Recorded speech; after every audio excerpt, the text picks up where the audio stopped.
Eh bien, bonjour à tous et à toutes et bienvenue dans cette nouvelle vidéo. Je suis en compagnie de mes trois compères avec laquelle on a fait une première vidéo sur le sujet de la psychologie, du comportement mental, etc.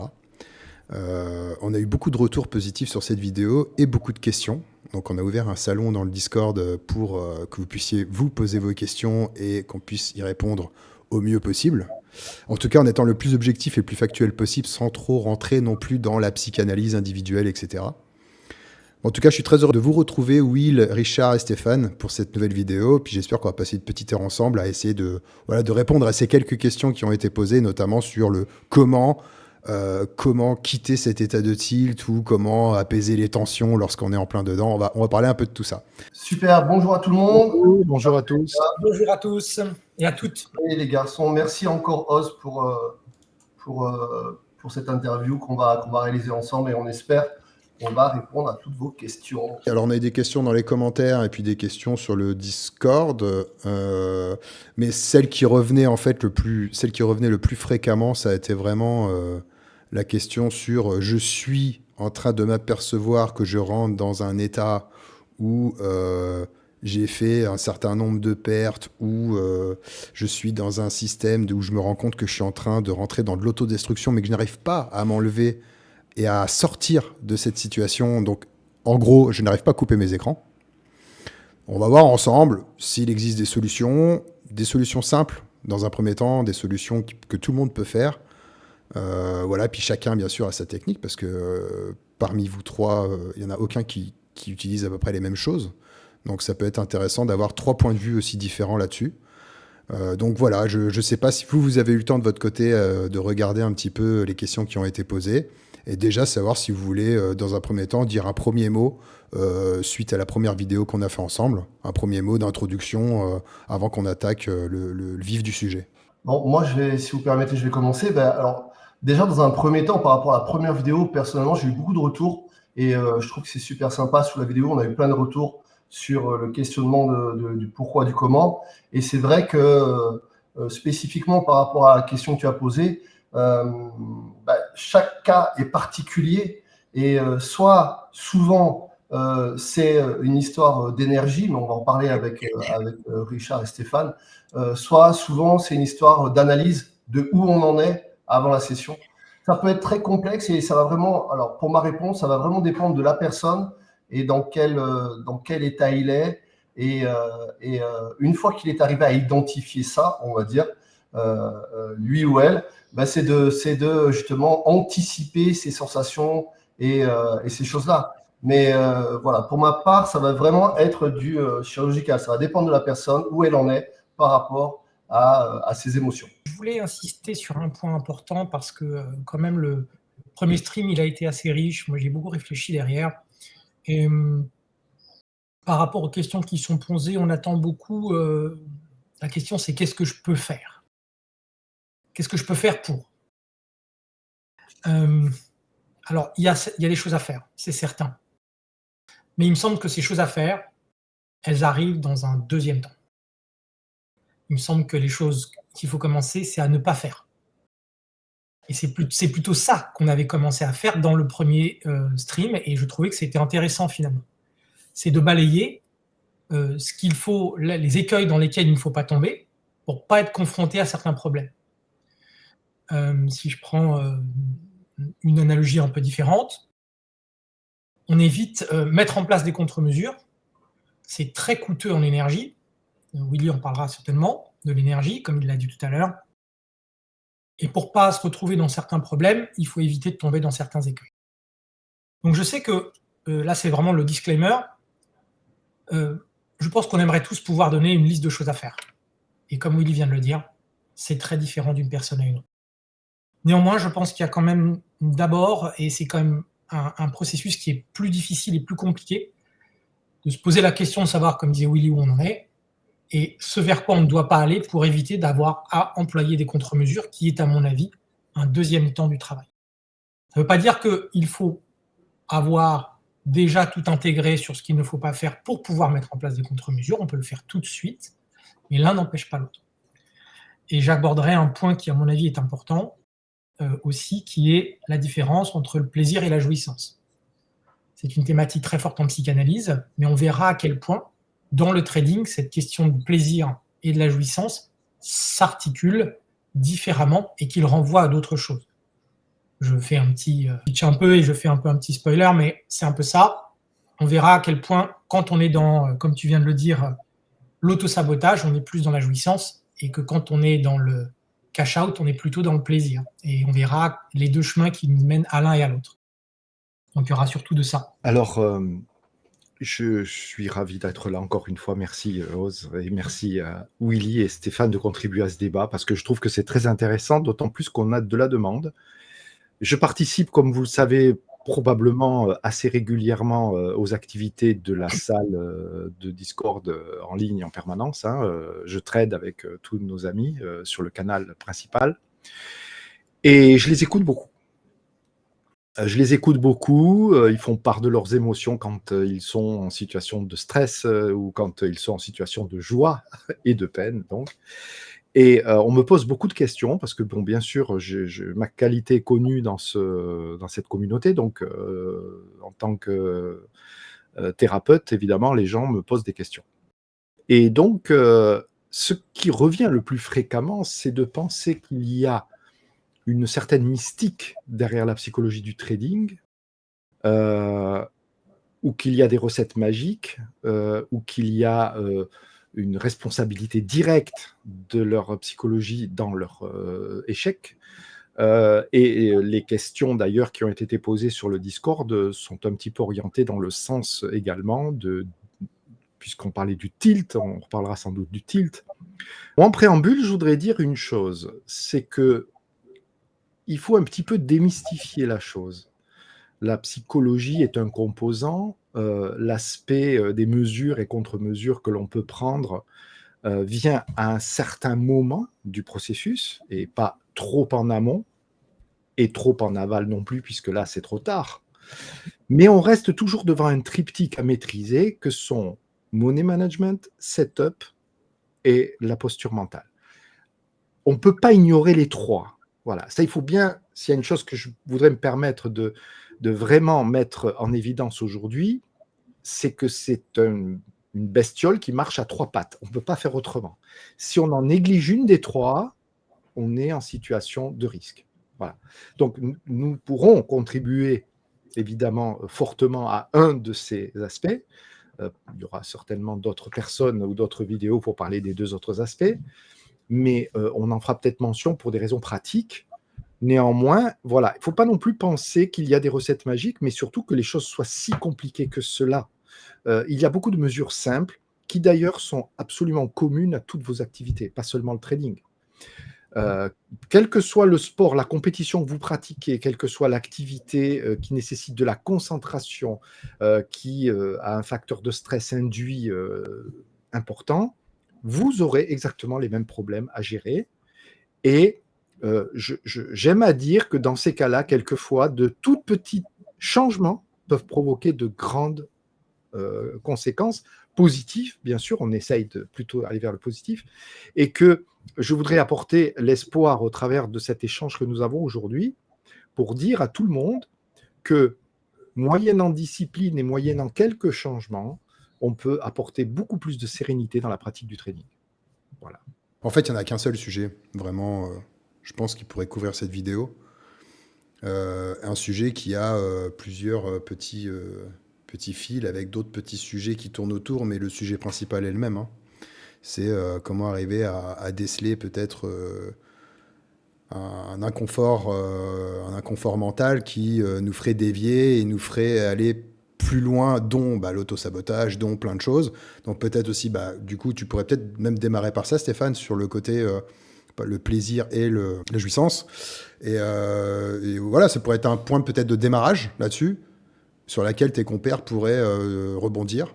Alors, c'est intéressant parce que dans l'accompagnement des traders et des tradeuses, on s'aperçoit que lorsqu'ils arrivent à identifier ce moment dont tu as parlé tout à l'heure, celui où ils sentent qu'ils sont en train de basculer progressivement, qu'ils commencent à perdre le contrôle de leur trading, perdre le contrôle d'eux-mêmes finalement, puisque c'est eux, les traders et les tradeuses.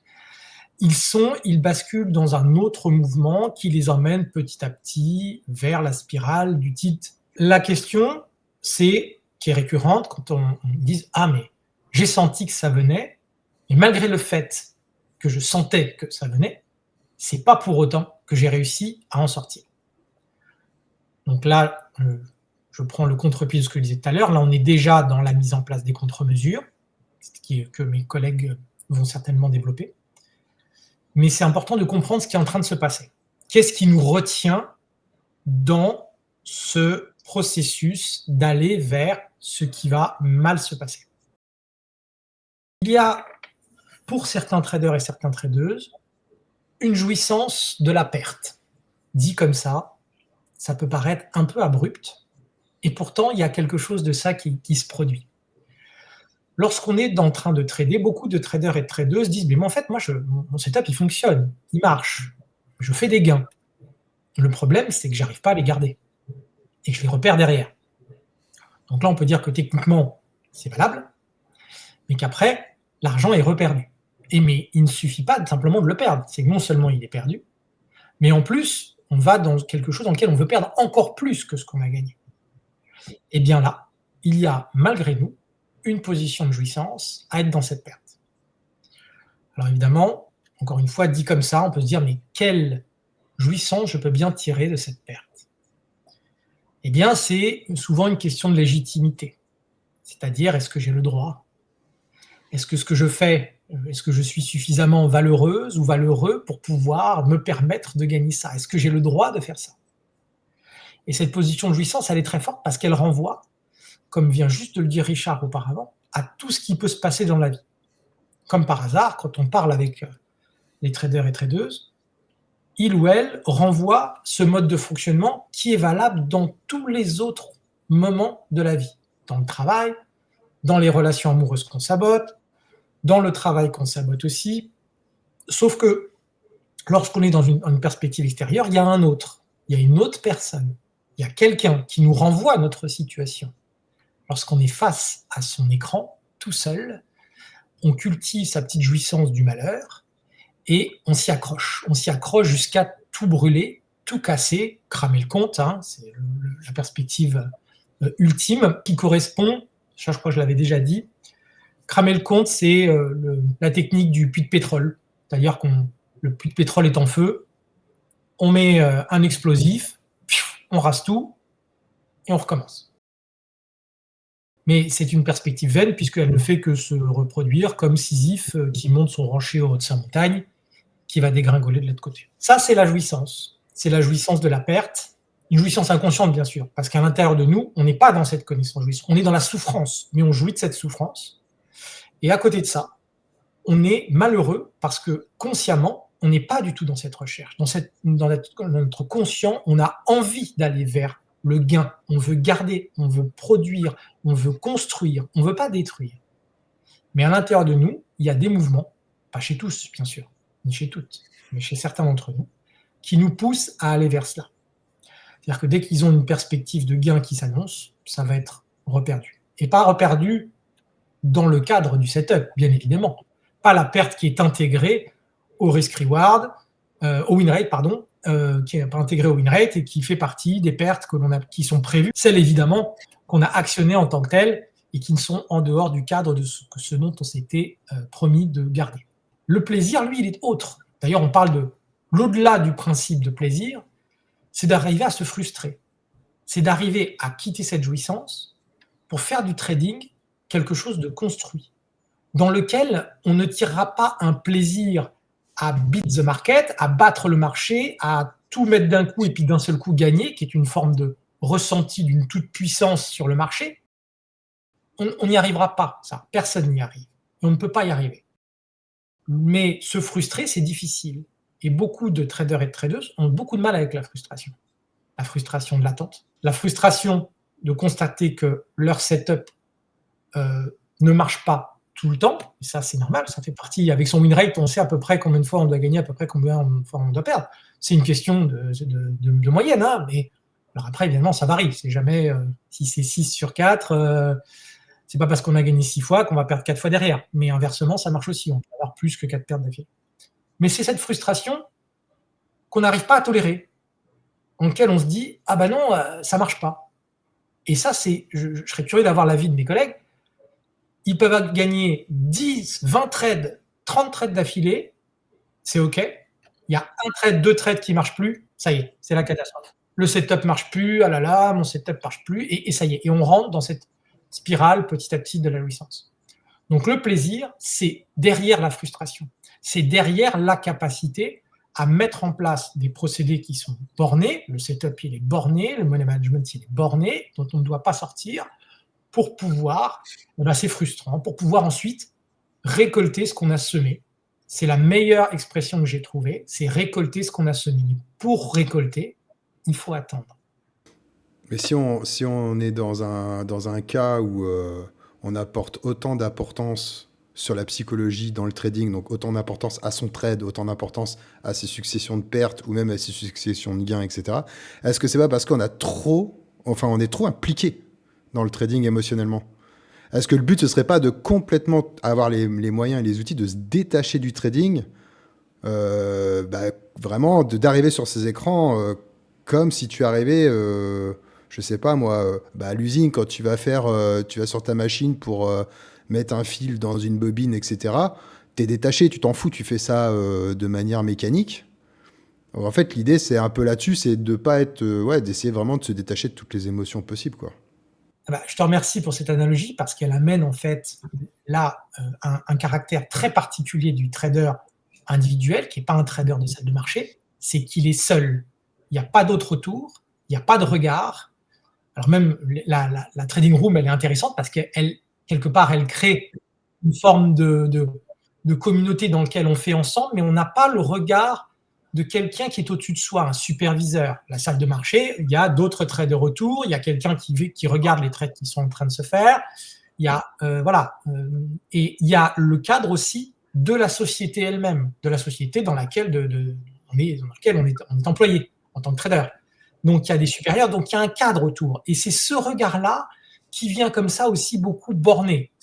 En psychanalyse, on dit c'est un regard surmoïque, un regard d'autorité, du surmoi, qui vient comme une loi et qui peut menacer de punir, de blâmer, si on ne respecte pas le cadre et la règle. Donc c'est beaucoup plus facile, mais je vais vraiment entre guillemets, parce que je pense que les traders professionnels, ils ont un autre poids sur les épaules que nous, en tant que traders particuliers, mais en attendant, ils sont plus cadrés et plus bornés, de manière inconsciente, par le cadre autour. C'est l'usine dont tu parles. Donc après avoir fait une petite intro sur les causes et les conséquences, est-ce que Richard, Willy, vous avez déjà un rebond à faire là-dessus, ou alors pourquoi pas des solutions ou des tips, vous, de votre côté, par rapport à votre profession, qui permettraient justement de baisser le niveau d'implication émotionnelle qu'on peut avoir dans cette activité? Moi, je vais prendre la parole si vous êtes OK. Alors, c'est super intéressant ce que nous a dit Stéphane, parce que c'est très important de comprendre pourquoi ce que je vis et comment ça marche.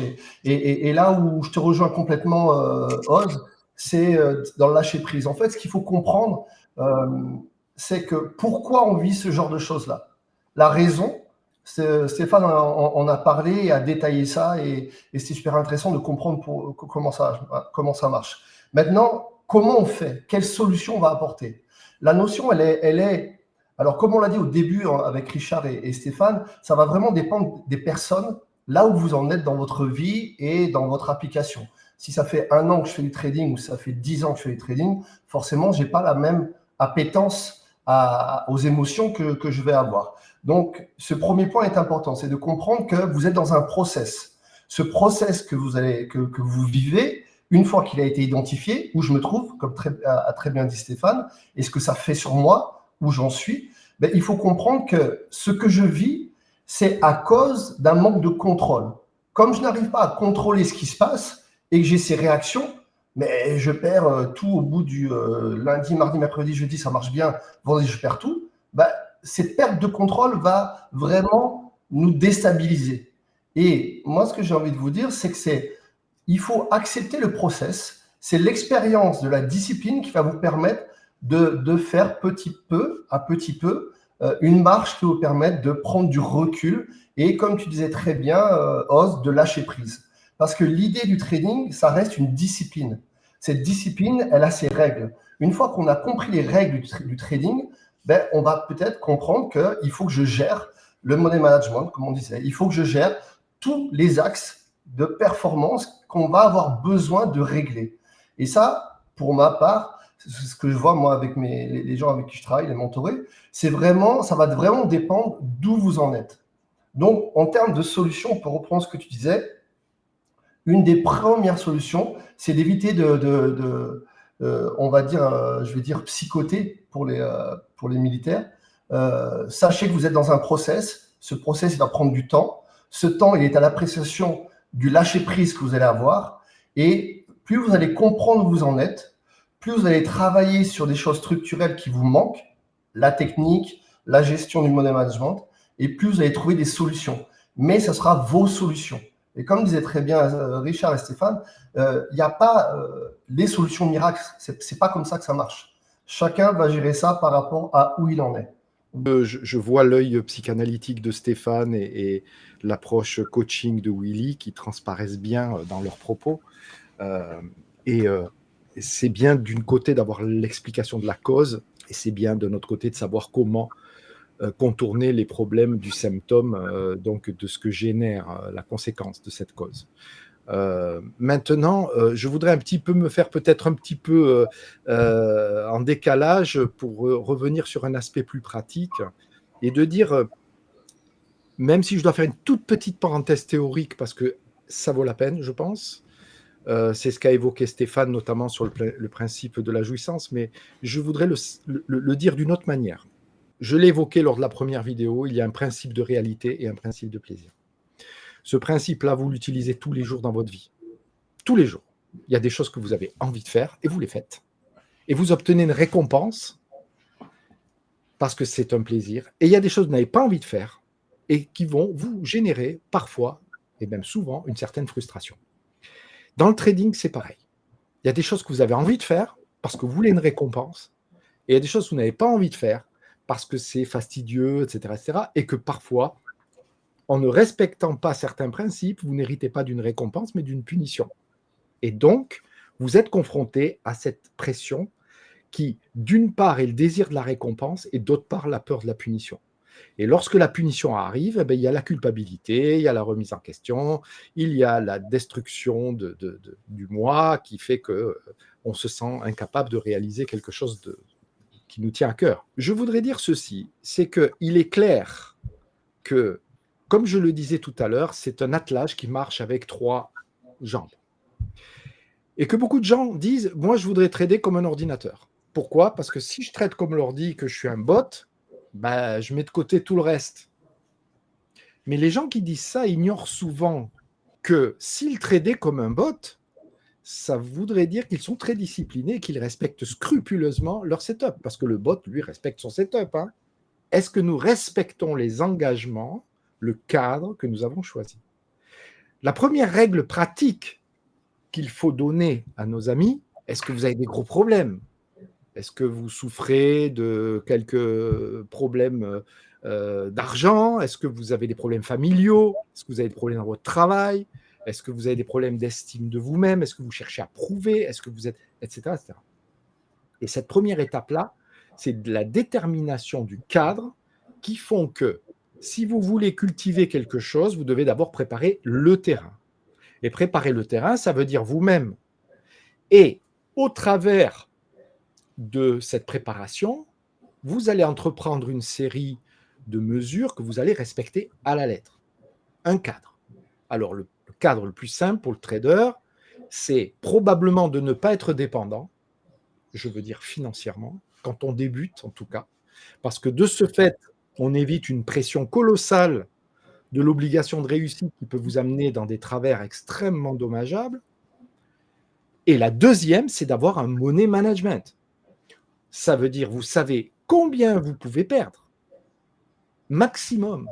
Vous avez une vision claire de votre trésorerie. Donc, vous évitez la chute brutale, le tilt, etc., dont on parlera peut-être en détail à un autre moment. À partir du moment où vous avez le cadre et les règles, vienne la mise en œuvre. La mise en œuvre, elle, fait appel à certaines qualités. La discipline. Et j'en arrive à cette parenthèse que nous avions fait au début sur le principe de plaisir et le principe de réalité.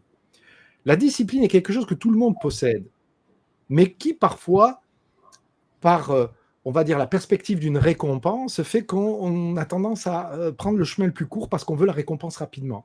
Vous savez que le danger dans les addictions, c'est parce que la récompense est forte et rapide. Et c'est souvent la rapidité qui fait qu'on devient addict. Si vous devez prendre une substance qui fait effet dans 1 an, croyez-moi, vous ne serez pas addict. Hein. Si par contre, vous prenez une cigarette que vous tirez et que ça dessus et que vous avez une satisfaction rapide, là, vous êtes en danger. C'est comme le sucre, c'est comme toutes ces substances qui font que l'effet étant très rapide, c'est très facile de se faire piéger et donc d'être addict. Et quand vous tradez, c'est la même chose. Vous voyez cette barre qui monte et vos gains sur fond vert qui commencent à tourner comme un rouleau de caisse, et bien là, il y a une sorte de plaisir intense qui fait qu'on devient addict. Donc, ces qualités de mise en œuvre, ces qualités à mettre en œuvre du cadre et du plan, sont des qualités qui se travaillent indépendamment du trading. La discipline, c'est quelque chose qui se travaille indépendamment du trading. Le cadre et les règles, c'est propre au trading.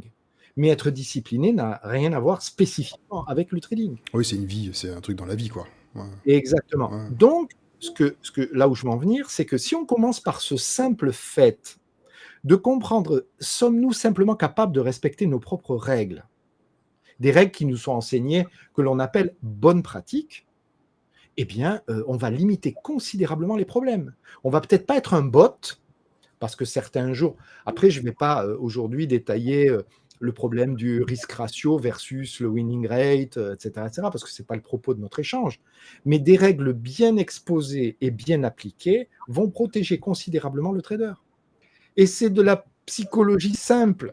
Est-ce que vous êtes discipliné? Si vous n'êtes pas discipliné dans la vie en général, vous ne serez pas discipliné dans le trading. Avec Will, lorsqu'on avait échangé pas mal de fois on avait posé une question, il a dit: est-ce que tu fais ton lit le matin?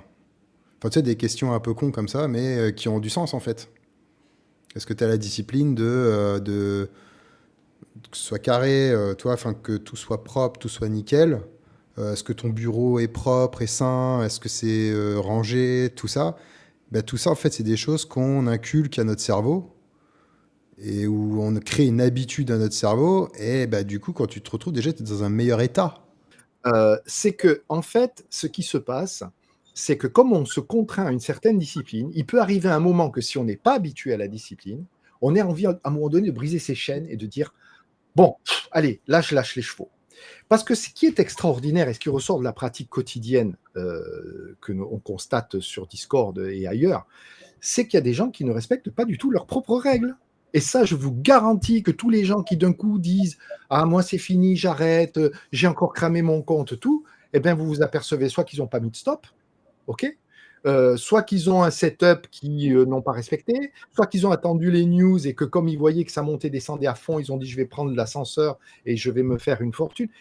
Ce sont toujours des raisons simples à la base. Mais c'est là où on voit que le véritable travail se situe à ce niveau. Et ce n'est que plus tard qu'on va rentrer dans le détail des aspects psychologiques pointus qui font la valorisation, la culpabilité, etc. Bien après tout ça. Et c'est pour ça qu'il faut vraiment mettre les choses dans l'ordre. D'abord, les choses simples. Voilà, c'était la conclusion que je voulais apporter à mon propos. Et je pense que vraiment, c'est le point sur lequel doivent travailler la plupart des gens qui débutent, et même les autres, d'ailleurs, parce qu'on a tous tendance à se laisser un peu trop aller parfois. Willy, toi, par rapport à ta profession, dans le dur, par rapport à ce qui a été dit, est-ce que physiquement, enfin dans les actes, qu'est-ce qui peut être fait, des choses simples, pour déjà partir avec une avance sur son comportement ou ses émotions? Ça dépend de où on en est par rapport à ce qu'on vit. Si par exemple, et là je vais être très concret, si on parle de je trade et avant de trader j'ai la boule au ventre, par exemple, tu pars d'un principe que tu dis ok, aujourd'hui je ne trade pas. C'est-à-dire que tu vas te mettre devant tes écrans, tu vas identifier, tu vas analyser, mais tu ne vas trader que si tu vois l'opportunité qui correspond à ta compétence et à aux règles que disait Richard par rapport à ton trading. Donc, ce petit tips, moi j'appelle ça un hack du cerveau, va nous permettre déjà de lâcher prise et de ne pas avoir la pression par rapport à une situation. Ça va dépendre de ce qui nous gêne et ce qui va nous bloquer. Par rapport, on parlait du tips sur le Discord, on a posé des questions sur le tilt. J'ai une question pour toi, Willy. Justement, ça m'intéresse beaucoup ce que tu dis, parce que qu'est-ce que tu dirais à un trader ou une tradeuse qui est dans la culpabilité de ne pas trader, justement? Parce que c'est une solution de leur dire, quand vous n'êtes pas en état, vous scannez, vous ne tradez pas. Mais il y en a beaucoup qui n'y arrivent pas. C'est-à-dire qu'ils disent, j'ai fermé l'écran, et puis finalement, vers 17h, j'y suis revenu, ou alors, je vais faire, je sais pas quoi, je vais regarder un autre setup, et finalement, ils se retrouvent sur les marchés. Je sens qu'il y a beaucoup de culpabilité. Est-ce que tu as des moyens, non pas de soulager la culpabilité, mais qui peuvent t'aider à justement quitter et surtout rester en dehors de l'écran? Est-ce qu'il y a quelque chose que tu peux leur dire? Oui, bien sûr. Richard, mais concrètement, en fait, ce qui se passe, c'est que c'est une prise de conscience. Prends conscience que si tu subis le trading de cette matière-là, forcément, qu'est-ce qui va t'arriver? Tu vas perdre. Donc, pose-toi la question, tu préfères perdre ou tu préfères justement ne pas stresser et ne pas être dans cette dynamique? Donc, dis-toi bien, si je reprends mon exemple concret, aujourd'hui, je ne trade pas. Ça veut dire qu'aujourd'hui, je ne perds pas d'argent. Donc, je suis tranquille. Donc, ça veut dire que si je subis émotionnellement la situation de trader ou de culpabilité ou de ne pas être bien par rapport à ça, mets en opposition, comme tu disais très bien par rapport à ton analyse, mets en opposition ce qu'il ne faut pas faire. Je ne suis pas bien, je suis stressé, je ne suis pas à l'aise, j'ai envie de faire du FOMO ou je subis mes émotions. Si je suis dans cette dynamique-là, et là on reparlera d'énergie peut-être plus tard, forcément je vais perdre de l'argent. Pose-toi la question, est-ce que tu veux perdre de l'argent? Je voudrais juste répondre à la question de Stéphane pour apporter un complément à ce que tu as dit. Je dirais à cette personne ceci. Je lui dirais bravo, mais je lui dirais que ça fait partie aussi du trading. Bien sûr. Exactement. Parce que c'est une façon de se discipliner. Et que comme le trading est composé de gains et de pertes, il est composé de trading et de non-trading. Parce que c'est la même alternance, c'est la même chose entre le on et le off, entre le fait de savoir s'arrêter et le fait de se mettre à l'ouvrage. Donc, d'une certaine manière, si on intègre le fait que prendre une décision de ne pas trader, ça fait partie précisément de la discipline du trader, eh bien, la chose devient du même coup beaucoup plus facile à admettre. Est-ce qu'il faut se dire que si on compte trade malgré tout, il faut considérer qu'on n'est pas trader? À partir du moment où on trade, on se considère comme un trader amateur, mais on est trader. Et le trader, qu'il soit amateur ou professionnel, il a un tronc commun de discipline et de règles qu'il doit respecter. Et ça, c'est immuable. Voilà. Il y a peut-être des bons plombiers, des mauvais plombiers, mais tout le monde peut être plombier. Et c'est ça qu'il faut considérer. C'est qu'on peut adopter une qualité, mais ça ne veut pas dire qu'on va exceller dans la qualité. Et c'est là qu'entre en compte la deuxième prise de conscience, qui est l'honnêteté de savoir quand on a raison et quand on a tort. Voilà. Eh bien, écouter son ressenti et s'écouter soi-même, pour moi, constitue une immense victoire. Si une personne est capable de faire ça, de dire aujourd'hui je ne suis pas dans mon assiette, mais je suis là, je regarde les cours, mais je ne traite pas, pour moi, c'est quelqu'un qui a déjà une maîtrise. Complètement. Concrètement, lorsque j'ai cette analyse de dire aujourd'hui je ne traite pas, par exemple, il va y avoir plutôt deux options. Soit je subis les émotions parce que techniquement je ne suis pas assez fort, je n'ai pas assez backtesté, je n'ai pas fait ce qu'il fallait, donc entre guillemets je ne suis pas au bon endroit de mon process de développement de mon trading. Ça, c'est un fait. Maintenant, si j'ai une période où je fais que perdre, lâche prise, aujourd'hui je ne traite pas, et je vois ce qui se passe. Et j'attends l'opportunité. Donc, il y a deux cas, pour moi, qui sont très précis. Soit je vais être un peu vulgaire, soit je n'ai pas le niveau. Et là, ce n'est pas une histoire que je suis, comme disait Richard, je ne suis pas un trader. Parce qu'un trader, ça fait partie du jeu, ça a des règles. Perdre, ça fait partie du trading, et on doit l'accepter. Si on ne l'accepte pas, c'est que forcément, je n'ai pas compris les règles du jeu du trading. Maintenant, si je suis débutant et que je subis mes émotions, c'est que peut-être le problème il est ailleurs, c'est technique. Maintenant, si je suis un trader, entre guillemets, rentable, je suis un bon trader, mais que j'ai une mauvaise passe, ou que j'ai pas l'énergie, ou que je suis pas bien, là, tu mets en place, aujourd'hui, je trade pas, j'observe.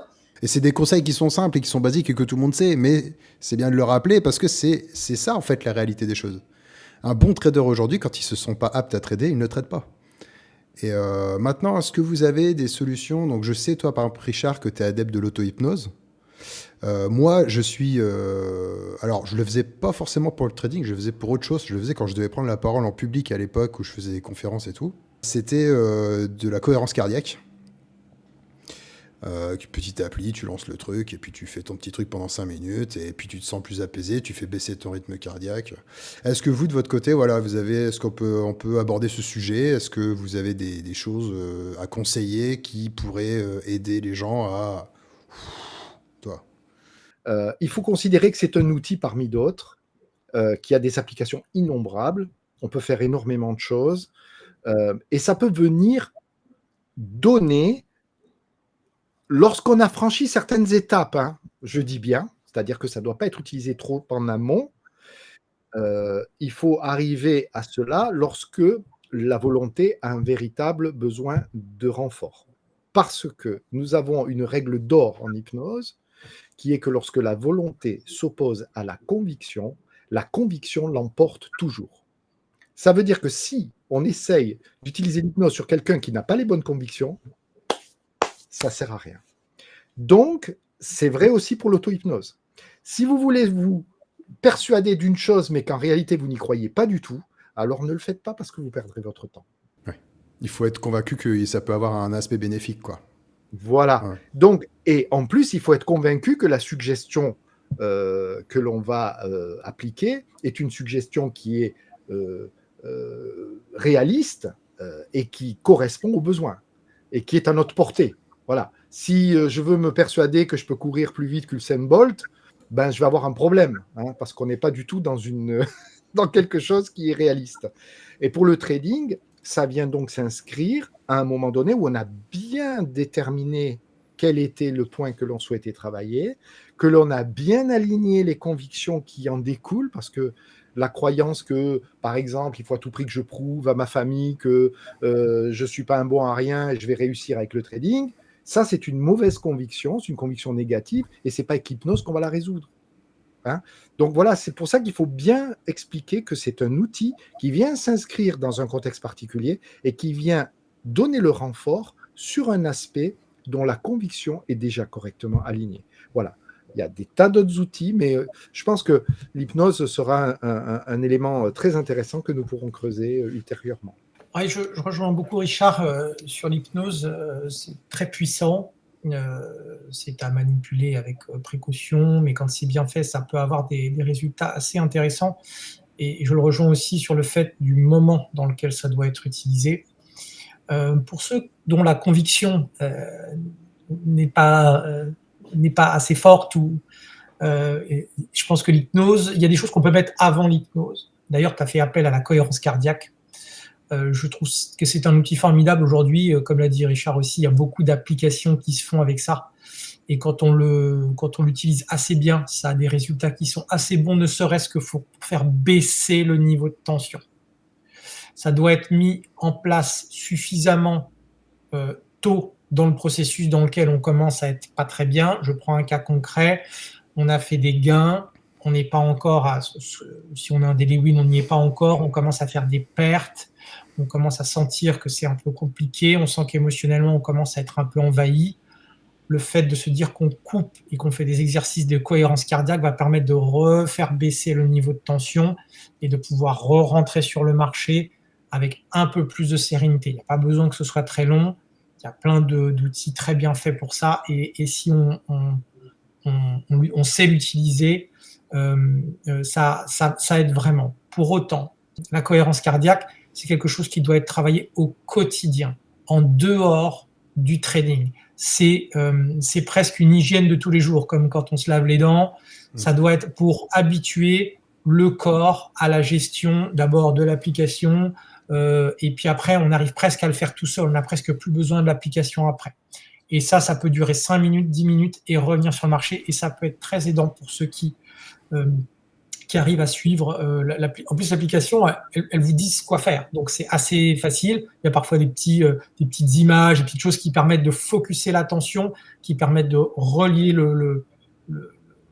voilà, de concentrer l'attention et de se centrer sur son ressenti, sa respiration très souvent, et sur son rythme cardiaque après qu'il commence à baisser. Parce qu'on ne se rend pas compte, mais dans le processus du tilt, je serais très curieux, mais je mets ma main à couper, que si on mettait un capteur sur le doigt de tous les gens, des traders qui arrivent en tilt, je suis sûr qu'on arrive à un nombre de battements par minute assez élevé sans même qu'on s'en rende compte.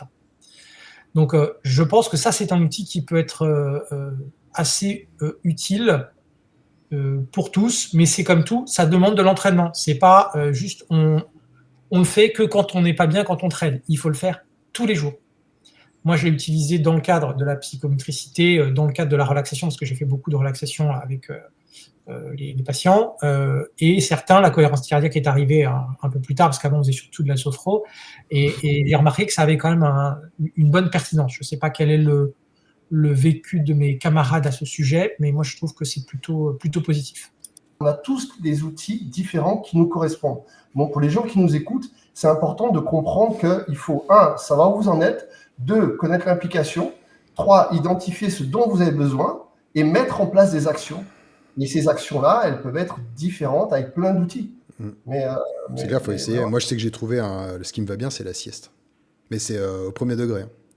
C'est vraiment pour moi, faire une sieste, c'est équivalent à faire de la méditation ou de la cohérence cardiaque ou tout ce que vous voulez.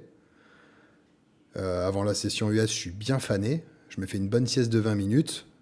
Et quand mon truc sonne, il me faut 5 minutes pour émerger. Mais là, j'attaque sereinement. Je me mets devant mes écrans. Aujourd'hui, je suis dans un autre délire. Je suis plus sur les algos et tout. Mais en tout cas, quand je fais du trading manuel, je suis beaucoup plus serein après avoir fait ma sieste. Et du coup, ça passe crème, quoi. Là, tu viens de dire un truc super important. Il faut trouver son truc. Il faut trouver son truc. Donc, il ne faut pas hésiter à aller soit à se faire accompagner si vraiment on ne sait pas ce dont on a besoin, soit creuser, chercher qu'est-ce qui va faire que. Et on va se rendre compte qu'il y a des gens qui vont être super réceptifs à l'auto-hypnose, il y a des gens qui vont être super réceptifs dans la compréhension de où j'en suis, jouissance et plaisir. Mais il faut creuser, quoi. Il faut pas se dire ah, je suis nul. Et concernant quand on se retrouve dans un état tel que le tilt ou la colère, parce qu'après le tilt vient la colère d'avoir tilté, le regret d'avoir fait ça. Donc les phalanges un peu saignantes parce que tu as tapé dans le mur, tout ça. Je ne sais pas s'il y a eu des études de fait ou si c'est scientifique ou quoi. Combien de temps il faut pour que ça descende ? Une émotion, techniquement, alors moi, c'est pas moi qui l'invite, c'est au niveau de la neuroscience, ça dure 5 minutes. Si cette émotion dépasse 5 minutes, c'est qu'on l'entretient. Au niveau des neurotransmetteurs, et là, on parle un peu de neurosciences, et au niveau du déclenchement de ces neurotransmetteurs qui vont divulguer soit, alors, c'est pas un neurotransmetteur, mais c'est la cortisol qui va être sécrétée au niveau de nos reins et qui va être plutôt une glande qui va sécréter ça. Ça dure 5 minutes au niveau de nos émotions, qu'elles soient positives ou négatives. Donc après, par exemple, une petite perte, un stop classique, peut-être s'octroyer un éloignement des écrans de 5 minutes, histoire de légèrement faire redescendre un peu les... 5 minutes, c'est ce qui est décrit, mais concrètement, le trader ou la tradeuse a bien des raisons d'entretenir, comme dit Willy. Parce que ça vient appeler autre chose, ça vient déterrer les cadavres de la psyché. Là, je suis pas bien, je suis pas bon. Ça renvoie à un sentiment d'échec déjà vécu. Ça fait ressurgir des émotions qui sont liées à des situations passées et ça fait ressurgir les fantômes du passé qui sont dans notre tête. Et c'est ça, quand Willy dit qu'on entretient, c'est ça qui se passe.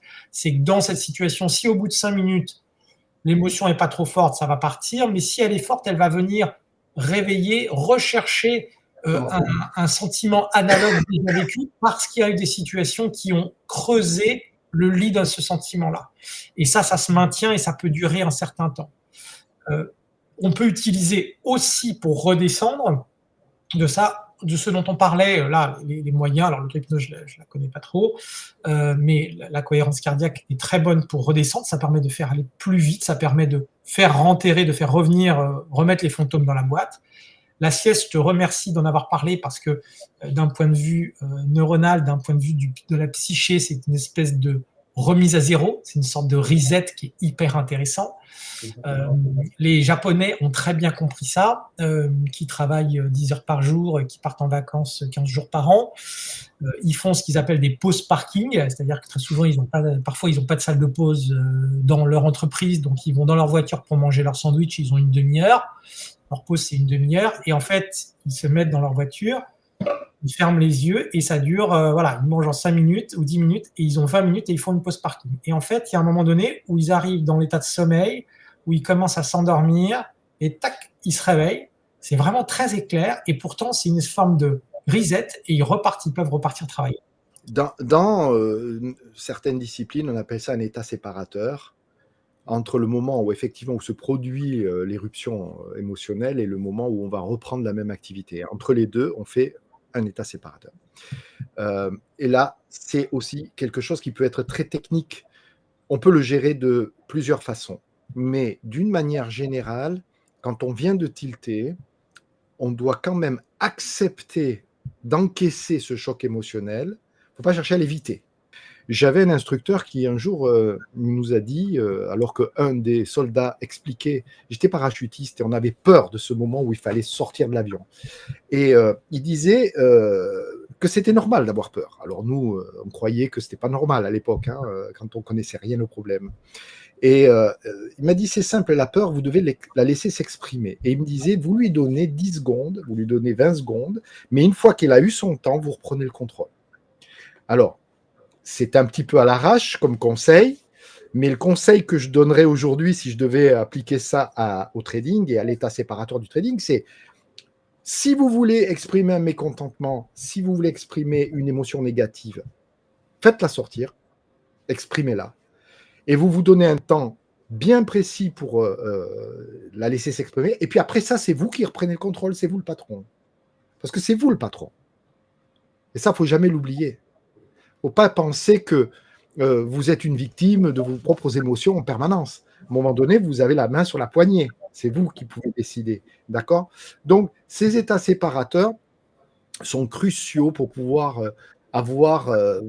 sortir de cette situation sans trop de dégâts. Voilà. Mais il est utile quand même de se poser la question de savoir ce qui vous a amené là, de faire une analyse, une autocritique, qui va venir à froid et avec objectivité alimenter votre expérience pour que ça ne se reproduise pas.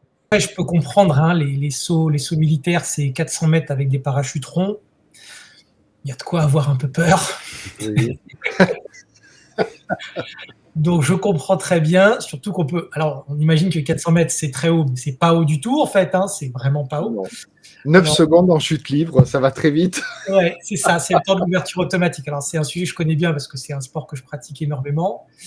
Et c'est vrai que je te remercie d'avoir mis cet exemple-là. Je n'y aurais pas pensé, malgré le fait que je le pratique très souvent. Mais cet état séparateur qu'il faut actionner, il est juste. Il est juste et c'est bien de dire qu'il y a une décision. Il faut pouvoir le décider. Alors, dans la pratique qui est la mienne, évidemment, il y a autre chose puisqu'il y a quelque chose à faire. On ne saute pas pour faire la guerre. On saute, on a un enjeu sportif, donc il y a toute une visualisation, une mentalisation de ce qui doit être fait durant la séquence de chute libre, bref. Et ça permet de concrètement dire au cerveau ce qu'il faut faire pour que ça puisse se mettre ensuite en mode plus ou moins automatique. Néanmoins, ça n'enlève pas la peur. Là, on n'est plus à 400 mètres, on est à 4000 mètres, donc ça fait aussi pas mal peur. Et néanmoins, la peur, elle est normale et elle est légitime. Mais il y a un moment donné où même si on a beaucoup d'expérience, il faut aller au-delà de cette peur. Il y a un moment donné où il faut dire, OK, maintenant, il faut que je me calme. Il faut que je me calme. Et effectivement, c'est de dire, là maintenant, qu'est-ce que je peux faire pour me calmer ? Donc, il y a vraiment ce pouvoir de décision qui revient peut-être avec la conviction. Tu me diras, c'est peut-être pas exactement la même chose, Richard, mais ce pouvoir de décision qui vient se mettre en place, ou aussi quand on est en tilt, de se dire, OK, j'ai fait ça, maintenant, qu'est-ce que je fais ? Qu'est-ce que je fais de ça ? Est-ce que je continue d'écouter les fantômes du passé avec ce qu'on entretient, comme l'a dit Willy, ou est-ce que je décide d'y mettre fin ? Et quand je dis d'y mettre fin, c'est aussi pas simplement pour retourner dans le trading. C'est qu'il y a une vie en dehors du trading. Si vous êtes dans votre session de trading, que vous tiltez, Bon, tant pis pour le mur, hein, tant pis pour le clavier, mais ça, c'est pas grave. C'est que du matériel. Par contre, autour de vous, si vous n'êtes pas seul, il y a d'autres personnes qui sont là, qui, elles, n'ont rien à voir avec le trading. Et si vous arrivez bourré de tout ça, bourré de cette colère, eh ben, ça va aussi aller sur les gens qui sont autour de vous. Donc, c'est aussi cette décision-là, il faut aussi la prendre, être responsable et se dire, mais c'est ma colère, c'est ce qui s'est passé pour mon trading, mais les autres n'en sont pas responsables. On ne peut pas se permettre d'arriver dans cet état et de faire partager aux autres ce sentiment-là. Donc, il y a aussi une notion de responsabilité. C'est pas parce qu'on traite tout seul qu'on est tout seul. Et que là, je crois que c'est important aussi que ce pouvoir de décision, que ça puisse venir appuyer sur ce pouvoir de décision dont parlait Richard. Pour ceux qui ont la chance d'être entourés, c'est pas le cas de tout le monde. Moi, j'ai interviewé une fois, je crois que c'était Houssine qui l'a expliqué dans son interview. On parlait de ça. Et à un moment donné, il y avait son fils qui était à côté en train de jouer, enfin pas loin, quoi. Et lui, il pète voilà, il commence à partir en truc, il prend son clavier, il l'éclate sur le bureau. Et t'as le gamin, il fait, mais papa, pourquoi tu tapes le clavier? T'as rien fait, le clavier. Et ça a été le choc qui lui a permis de corriger ce souci-là. C'était son fils. C'était le choc que ça lui a créé. Ça a été...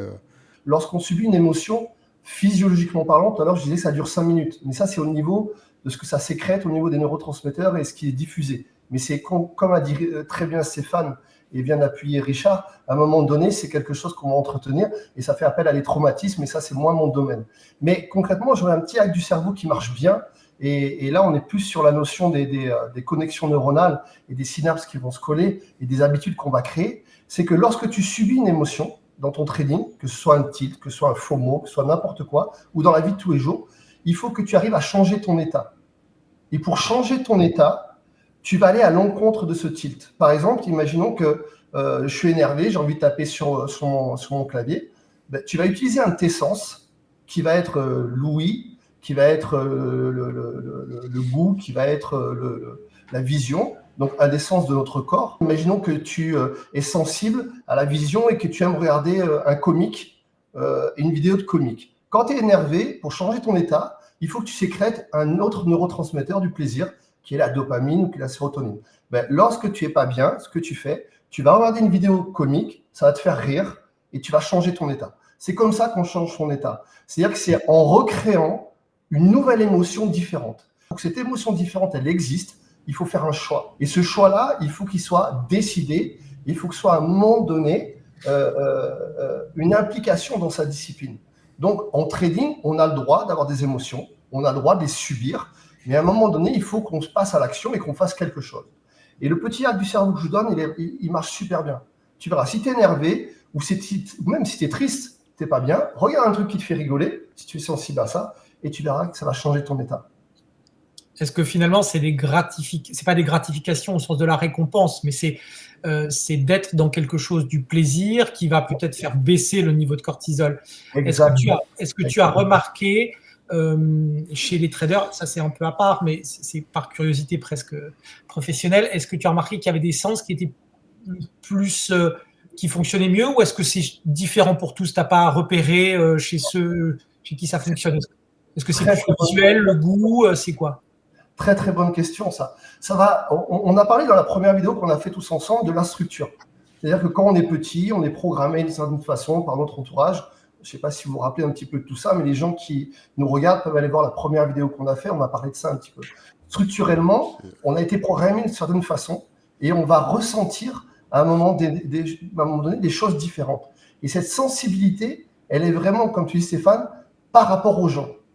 Alors, en théorie, je vais mettre des guillemets, les hommes sont plutôt visuels.